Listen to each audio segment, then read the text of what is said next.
My name is Danielle Carter. I'm 38 years old, and I signed the divorce papers with hands that trembled for the man I once called my best friend. The strange thing is, the moment our marriage legally ended was the moment I started to feel him again. Before we dive deeper, let us know in the comments where you're watching from. We'd love to hear from you. And if you're new here, click on the subscribe button so you never miss any of our upcoming stories. Because this one might remind you that love doesn't always end where the papers say it should. My name is Danielle, and for 12 years, I was married to Marcus. We met in college, two broke dreamers sharing late-night noodles and talking about the future. I remember the first time he held my hand in that dusty campus library. I thought love was supposed to feel like that forever. After college, life got louder. He worked long hours at a logistics firm. I started my small interior design business. Love slowly transformed into routine, the subtle kind that doesn't announce itself, but steals moments quietly. I remember the sound of our laughter in those early years, the smell of coffee in the morning, the way his hand always found mine on walks downtown. But over time, the laughter faded. The coffee got colder, and his hand sometimes didn't reach for mine at all. I would pray quietly at night, whispering to God, "Please help me love him again, or show me how to let go." Some nights, I'd wake up crying, realizing that the person I married had become a stranger. But we were still polite to each other. We smiled at family gatherings, held hands for photos. Appearances, I later realized, were everything. The tension began on a rainy Thursday evening. Marcus came home late again, smelling faintly of perfume that wasn't mine. He said it was a client dinner. I wanted to believe him. I really did, but my stomach sank. That night, I didn't cry. I folded his shirts neatly and stared at the empty space beside me. Weeks turned into months. Conversations dwindled. He started sleeping on the couch to give me space, and I stayed late at work to avoid the silence. 6 months later, we decided to take a break. He rented a small apartment nearby. I told everyone it was temporary, but inside, I was terrified. I'd wake up and still make 2 cups of coffee, one for me, one for him. Though he wasn't coming back, I would drive past his office late at night, seeing his car parked there, wondering who he was with, what he was saying, what I'd done wrong. People think divorce starts when you file papers. It really starts the first time you stop fighting to stay. One afternoon, he came by to pick up some of his things.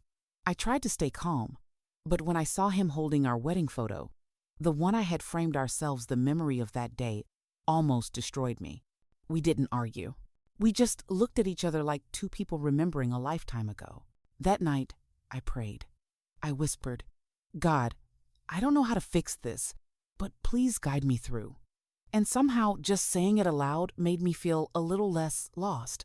It was a cold January morning when we signed the divorce papers. The room smelled like fresh ink and heartbreak. I remember watching his hand move across the page, steady, unshaken while mine trembled. When it was done, I whispered, "Take care of yourself." And he nodded. No tears, no goodbye kiss. Just 2 signatures ending 12 years of trying. After that day, I thought I'd feel free. But freedom can feel a lot like loneliness when it's unwanted.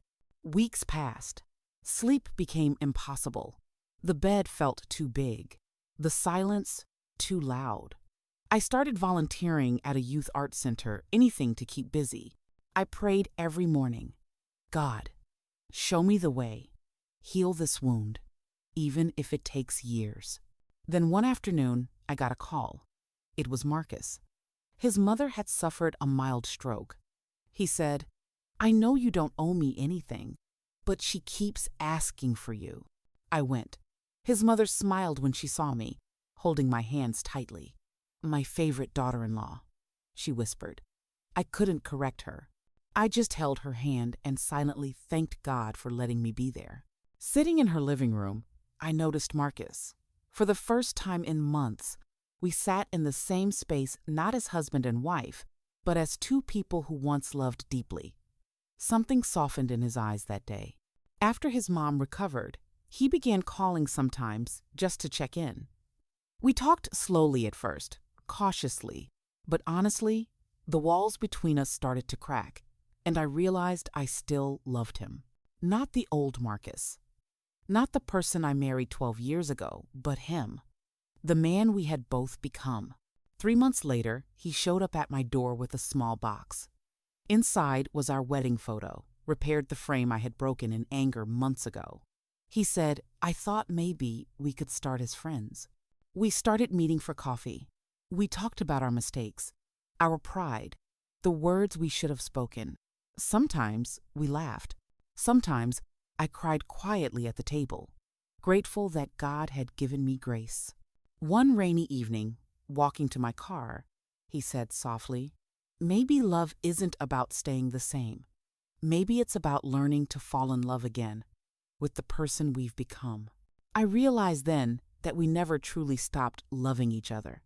We just got lost for a while. But the love we shared was not enough to hold us together forever. If you're still here, comment "still here." Let us know who's following. This is where love teaches its hardest lesson. Sometimes, loving someone isn't the same as staying with them. We didn't rush back into marriage. We became friends first, then companions of understanding. Therapy, forgiveness, prayer, all of it helped. But slowly, I understood the truth. God sometimes removes the person we love from our lives, not to punish us, but to teach us patience, resilience, and faith. I started waking up with prayer in my heart, journaling gratitude, and learning that peace comes from inside, not from a relationship. I began painting again, reconnecting with family, building a life that didn't depend on him.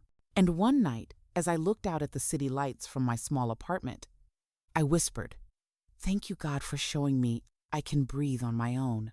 I realized I was whole, even without the person I loved.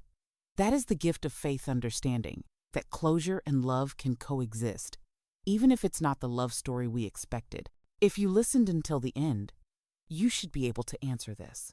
Tell us in the comments, what would you have done if this was you? Would you give love a second chance after the papers were signed? Or would you let God teach you the harder lesson that sometimes peace alone is the greatest love of all? Because sometimes what breaks us teaches us. And sometimes love comes back not to stay, but to show us how strong we can be on our own.